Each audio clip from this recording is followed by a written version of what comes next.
Assalamualaikum warahmatullahi wabarakatuh. Jumpa dengan saya lagi, Neng Eva. Gimana kabarnya sahabat-sahabatku semuanya hari ini? Selamat berlibur ya bagi yang libur beraktivitas di kantor atau di tempat kerja masing-masing. Selamat berweekend ria. Semoga hari ini sahabatku yang baik hatinya, yang tidak sombong, rajin menabung, dan juga rajin sedekah, sehat-sehat selalu dan dalam lindungan Allah Subhanahu wa Ta'ala. Dan semoga kita semua berada dalam ridhonya. Amin ya Robbal Alamin. Ya, baik, di konten kali ini saya akan membahas tentang psikologis beristighfar ya. Ya, psikologis beristighfar. Maaf ya, saya apa adanya karena no edit. Jadi kalau ada yang nyeleneh dikit ya mohon maaf ya, harap maklum adanya gitu. Saya manusia biasa yang tidak luput dari kesalahan. Baik, jadi psikologis istighfar ini saya akan membahas dan menjelaskan fase-fase dalam kita beristighfar kepada Allah gitu kan. Jadi mohon ampun kepada Allah gitu dalam menghadapi permasalahan hidup itu, bahwa kita beristighfar itu memang ada fase-fasenya. Masih belum paham? Yuk mari kita bahas. Jadi beristighfar itu ada tahapan-tahapan di mana kita join dengan hawa nafsu atau bersekutu dengan hawa nafsu walaupun kita mengucapkan istighfar atau astagfirullahaladzim ya.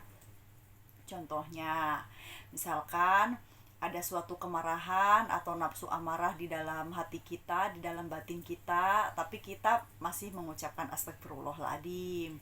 Itu bagus daripada kita melawan kemarahan itu dengan kemarahan lagi gitu, apalagi sampai kebun binatang dibawa-bawa gitu kan. Alangkah lebih baiknya ya kita sambil beristighfar walaupun masih join dengan nafsu amarah.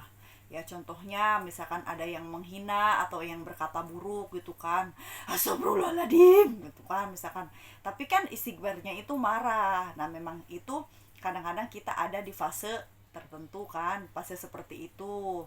Mungkin semuanya pernah mengalami ya, karena semuanya itu kan tidak ujug-ujug langsung jadi ajaib gitu ya, kecuali orang yang ditarik sama Allah gitu. Itu pun pasti nggak langsung dari kecil begitu, pasti mengalami ya. Mungkin berapa besar frekuensinya yaitu berbeda-beda, tapi kita jadi menceritakan secara umum ya.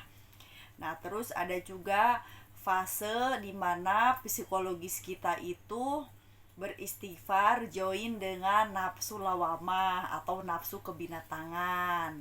Contohnya misalkan lagi puasa, kesukaan kita makannya apa? Misalkan bakso, apa mie ayam, siomay, tiwul gitu kan, sayur sop, misalkan terus apa keripik tempe, apa gogodoh cawu, gogodoh pisang, bakwan, apa aja gitu ya.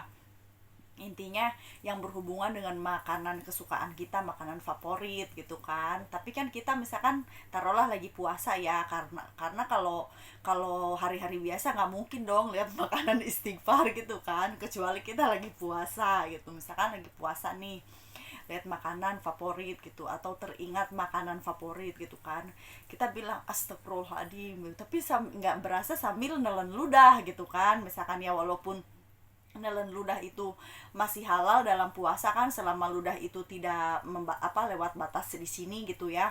Jadi kan masih syah gitu kan puasanya. Tapi kan hati kita itu kan sedang berjoin atau berkongsi atau sedang bersekutu dengan nafsu lawamah gitu kan. Tapi kita kan masih sadar gitu. Jadi mengucap istighfar. Namun istighfarnya itu join dengan nafsu lawamah.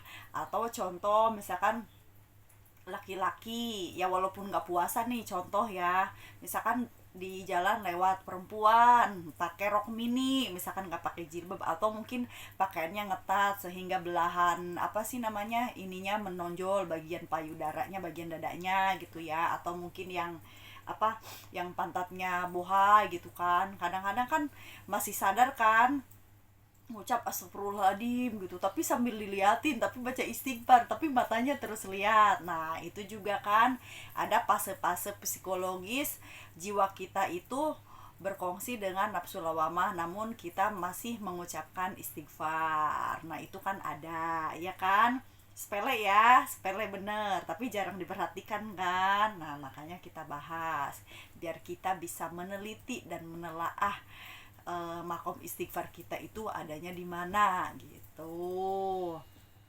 Nah terus ada lagi apa namanya istighfar tapi dengan nafsu sufiah gitu kan. Ya contoh yang nggak jauh ya, maaf ya ini pada laki-laki, saya maaf ini sebagai contoh saja karena kalau perempuan nafsu begini di mana gitu ya. Kalau perempuan kan beda ya, beda, perempuan tuh beda karena dari settingan otaknya saja memang sudah beda. Kalau laki-laki memang sebagian besar itu tentang sexuality ya, tentang sexuality gitu di otaknya.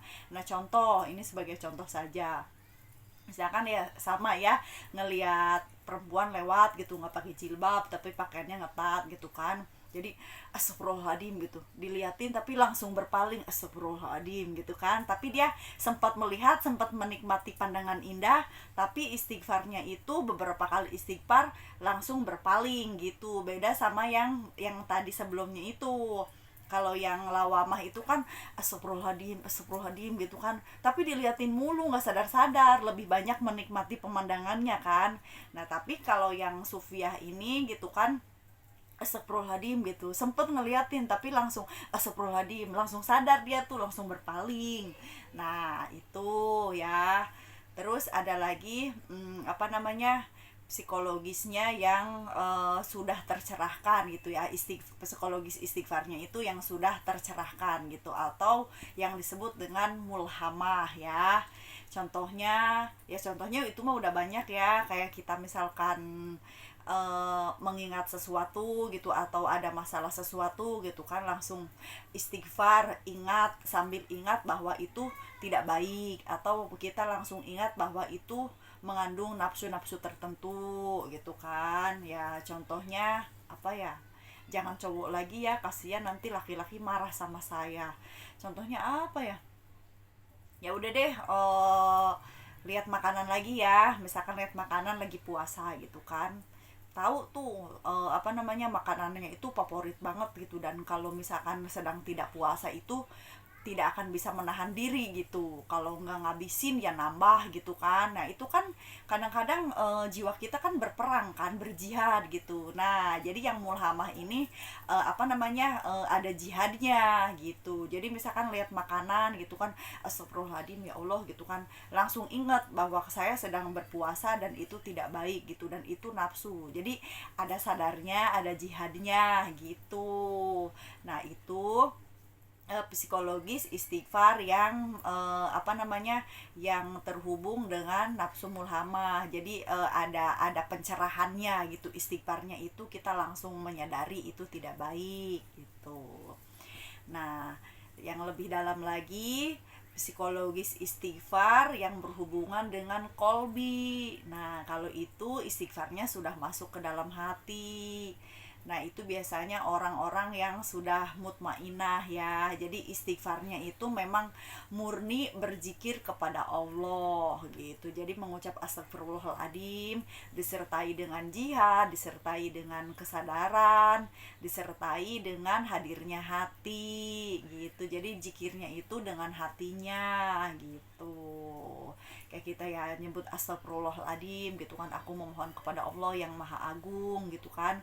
Namun kita sadar bahwa zikir itu memang semata-mata kita untuk mengingat Allah subhanahu wa ta'ala. Nah mari kita sama-sama bermuhasabah diri, bertafakur ya, kita bercermin diri di manakah psikologis istighfar kita selama ini, atau masih dalam mencegah apa, dalam join dengan kemarahan, apa join dengan nafsu lawamah atau nafsu kebinatangan, atau sudah nafsu yang ya sedikit kebinatangan sedikit tercerahkan, atau sufiah ya, atau misalkan yang sudah tercerahkan atau yang disebut dengan mulhamah, atau yang sudah benar-benar zikir kolbun atau hadirnya hati karena murni untuk berzikir kepada Allah Subhanahu wa taala. Ya kan? Semoga istighfar kita ini makin meningkat ya. Jadi sejatinya si berzikir itu hakikatnya adalah untuk mengingat Allah. Istighfarnya untuk berzikir atau zikrullah atau mengingat Allah. Nah, segitu saja ya. Mohon maaf kalau ada kekurangan dan kesalahan. Saya hanya manusia biasa yang belajar dan terus belajar. Minal aidin wal faidin, mohon maaf lahir dan batin. Wassalamualaikum warahmatullahi wabarakatuh. Sehat selalu.